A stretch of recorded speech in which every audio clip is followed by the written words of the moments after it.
vous avez plein d'escaliers au travail et vous optimisez pas votre entraînement avec? Comme c'est dommage, on va vous donner des astuces pour que vous soyez plus rapide et plus puissant sur vos déplacements grâce aux escaliers.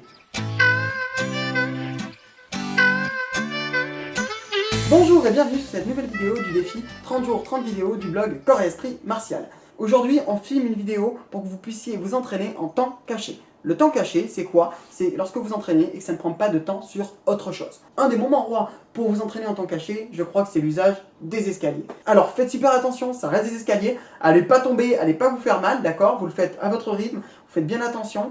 C'est un exercice qu'on vous présente, mais on ne sera pas responsable si vous faites n'importe quoi dans les escaliers. Le premier exercice, c'est simple, vous allez monter et vous allez pousser avec les orteils de façon à utiliser tout le déroulé du pied, d'accord? Souvent, quand on monte les escaliers, on monte comme ça, hop, hop. Là, on va travailler sur tout le déroulé du pied. Là, jusqu'ici, on va pousser comme ça, d'accord? Le but est de vraiment les pousser avec l'orteil et comme ça, vous allez gagner en puissance de déplacement. Donc le but est bien de poser le pied à chaque fois et de bien remonter. On vous propose deux variantes pour rendre l'exercice plus difficile. Le premier est de partir du bord de la marche. De cette façon, vous avez moins d'appui et il est plus difficile de remonter. Et le deuxième est de partir du bord et en plus de laisser tomber un peu le talon en arrière. Et là, vous allez vraiment travailler sur toute l'amplitude du mollet. Deuxième exercice, très simple, vous allez monter, mais pas droit, vous allez monter en faisant des petits pas de côté à chaque fois, en décalant un peu sur le côté. De cette façon, vous allez travailler vos désaxages, rien de plus simple. Donc dans cet exercice où il faut se décaler, vous voyez, vous pouvez aller chercher sans avoir besoin de sauter, mais vous pouvez aussi aller chercher un peu plus loin, de cette façon vous avez besoin d'agrandir vos pas. Et puis l'autre jour, on m'a fait la remarque, sur les déplacements de François Gaillarry, c'est pas pratique pour bosser les tailles sabaki. Et bien voilà une façon de les travailler.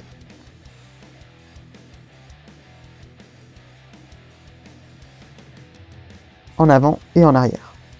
Troisième exercice, c'est un exercice pour apprendre à rester en garde et toujours avancer de façon symétrique. Comme je vous l'ai dit dans une vidéo précédente, où on vous présente un exercice de François Gaillarry qui est top pour les déplacements, souvent les personnes quand elles se déplacent, elles laissent la jambe arrière à la traîne.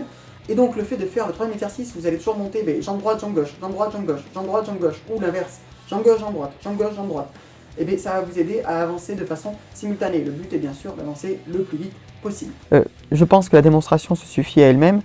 Pour complexifier, au milieu des marches, vous pouvez changer les formes de déplacement et vous allez voir que ça fait travailler la coordination. Et enfin, dernier exercice, c'est un exercice que j'utilise souvent en échelle de vitesse, mais qui peut être utilisé aussi dans les escaliers et qui va vous permettre de développer de la coordination pour être plus rapide à réagir lorsque votre pied touche le sol. Souvent, les gens ont du mal à être rapides dans les déplacements parce qu'ils s'appuient trop et ils ne réagissent pas dès que le pied touche le sol. Donc là, on va travailler vraiment sur la notion de comme ça, je tape, je repars.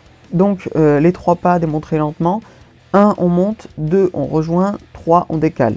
Voilà, donc comme ça vous travaillez lentement au début et le but est de fluidifier de plus en plus le travail. Voilà, je vous ai laissé quelques passages de plus en plus rapides.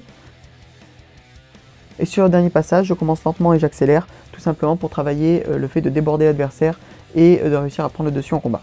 Je suis sûr que dans vos amis sur les réseaux sociaux, il y a quelqu'un à qui ça peut servir cette vidéo. N'hésitez pas à la partager. Et puis lâchez un petit commentaire, un petit like, ça fait toujours super plaisir. Et n'oubliez pas de vous abonner pour ne pas louper la prochaine vidéo. Tchou bye!